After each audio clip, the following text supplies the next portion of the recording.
Anyone can walk around saying they are God. In fact, many people do that very thing. But Jesus is the only one who predicted his death and resurrection and then fulfilled his word. That's what he meant when he told a watching crowd in John chapter 2, verse 19, "Destroy this temple and I will raise it up again." Well, this confused everyone, including the disciples. But a few years later, it would make perfect sense to them. All of this event would. Remember, Jesus has just wreaked havoc in the temple, and the text tells us that the disciples remembered the Old Testament passage that says, "Zeal for your house will consume me." And when the disciples recall Psalm 69, verse 9, well, they knew the end of the verse, but we need to know the end of the verse.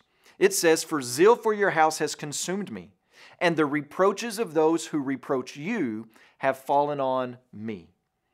So what is David saying in that psalm?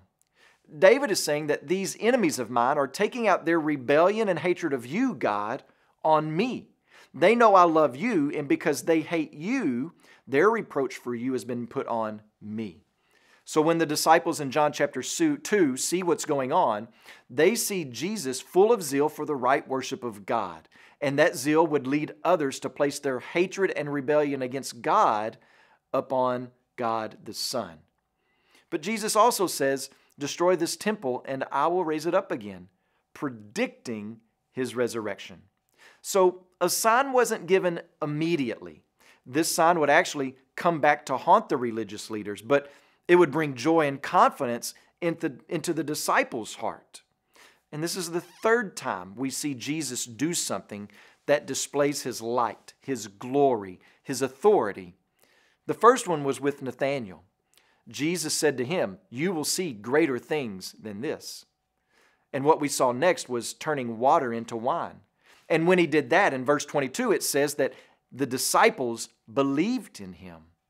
And now here at the end of this passage, it says, "When he was therefore raised from the dead, his disciples remembered that he had said this, and they believed in the scripture and the word that Jesus had spoken." Obviously, John the Apostle believed that these events led to the deep belief of the disciples that Jesus is the Son of God. And he also believes these events will lead his readers to the same conclusion because they put on display his glory. So the call today is, do you believe this?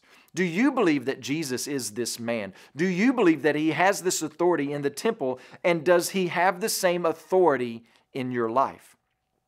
He has proven his right to reign in this way by rising from the dead. And so the call is to cast yourself upon him. Follow him. Say to him, "Jesus, I am wrong and sinful. I need your life to count for mine, your death to count for mine, your resurrection life to be present in mine." And so call upon the name of the Lord today, and you will be saved, rescued, redeemed, reconciled, made new. As you pray today, also remember Ali Chambers and his family, our missionaries in Tennessee. And remember the Afrikaans Life Word broadcast heard throughout South Africa.